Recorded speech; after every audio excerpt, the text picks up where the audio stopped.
Sa akin ba talaga yan? Nakapangalan. 5-5 po. Pasok na lang ako sa loob oh. Ang init-init dito, hindi ka ba nakakaramdam? Hindi ko pwede. Hindi ko kayo kilala eh. Baka mamay mahold up niyo pa ako. Hindi boss, sige na. Hindi Sige na. talaga pwede. Ha? Hindi ko kayo kilala eh. Hello mga boss, yan. Papunta ako ng Batasan ngayon dahil meron akong susurpresahin na follower ko. Long time follower ko na yun. Siyempre, yours truly, bago ko mag-travel, suot ko yung Ryzen na dry fit. Tapos siyempre, ang gamit ko na helmet ay Ryzen helmet. So yan mga boss, ang ginagamit lang na helmet ni Boss GK ay Ryzen helmets ha. To feel secured kayo sa biyahe nyo. Ito na yung piliin yung helmet dahil siguradong matibay ito. So tara, biyahe na tayo in 3, 2, 1. Kaya mga boss, nandito na ako sa sa Batasan. Kung saan nakatira yung follower natin. Ito na yung e-bike na ibibigay ko. So pumarada na lang ako ng medyo malayo dun yung motor ko. Tapos ito. Tara game, let's go.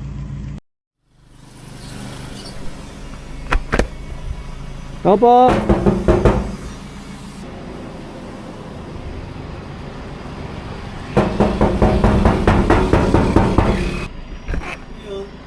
Boss, delivery po, boss.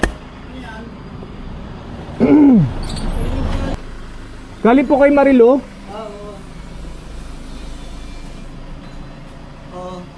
Delivery po. Boss, alam niyo na po bang babayaran to?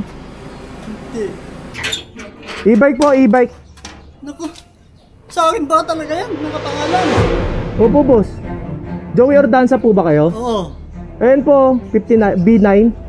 Oo nga. Ano po, may babayaran po kasi kayo dito. 5-5 po. 5-5. Opo. Ay, boss, kayo po si Joey Ordanza, di ba? Oo. Baka si... Umorder ba niya pre? Hindi eh. Sa akin to nakapangalan eh. Oo. Eh paano to, boss? Hindi pwede cancel to eh. Eh paano yan? Kunin nyo na lang po. Kung gusto mo, pasok na lang po tayo. Ay hindi ko pwede eh. Hindi ko kayo kilala. Hindi ko kayo kilala eh. Di gusto mo, dyan na lang natin pag-usapan. Hindi ko kayo kilala. Hindi pwede eh. Sige na, boss. Tara. Hindi pwede. Hindi ko nga kayo kilala eh. Eh paano to eh? Sinong gubayad nito? Wala akong pera eh. May in-order ba kayong ganito? Wala naman. Maganda to, boss. Oh. Tumatakbo ng 120 to. Oo. Oo. Oo nga maganda nga. Kanya lang. Maganda rin yung presyo.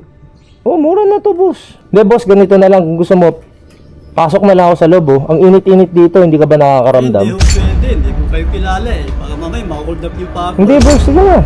Hindi Sige na. talaga pwede. Ha? Hindi ko kayo kilala eh. Eh, ang init na dito, boss, oh. Makaramdam naman kayo. Kaya nga po, hindi ko kayo kilala eh. Baka mamaya nga po ma-hold up niyo ko, hold upin niyo ko, gano'n. Ay, sige, ganito na lang. Eto, tatanggalin ko na lang po yung helmet ko, no? Tatanggalin ko na lang. Para, kung sakasakali mo Ay! Si Boss G! Si Boss G! Si Boss G! Si Boss G! Kay!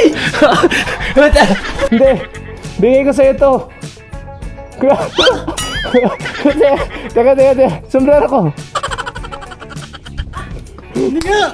Oo nga. Pasok natin to. Nagulat siya, kala niya pababayarin ko sa kanya. Okay, malaking bagay sa akin yan. Ito pa. May Adidas pa! Ito bigay ng KCT Precision Tools.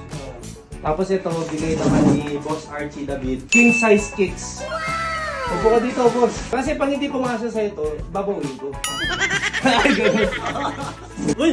Tamang-tama oh. Yun lang, sakto. Oo. Yan, pasalamatan natin si Archie David ng King Size Kicks. Maraming salamat Kasi po, ito, si David.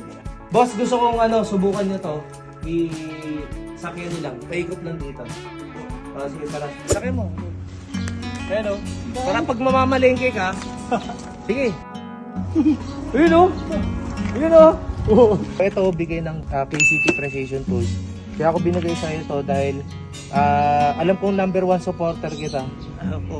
O, diba? Day in, day out. Maraming salamat sa'yo. Thank you, boss. At maraming salamat dahil sa pagsuporta sa akin sa mga kalokohan ko.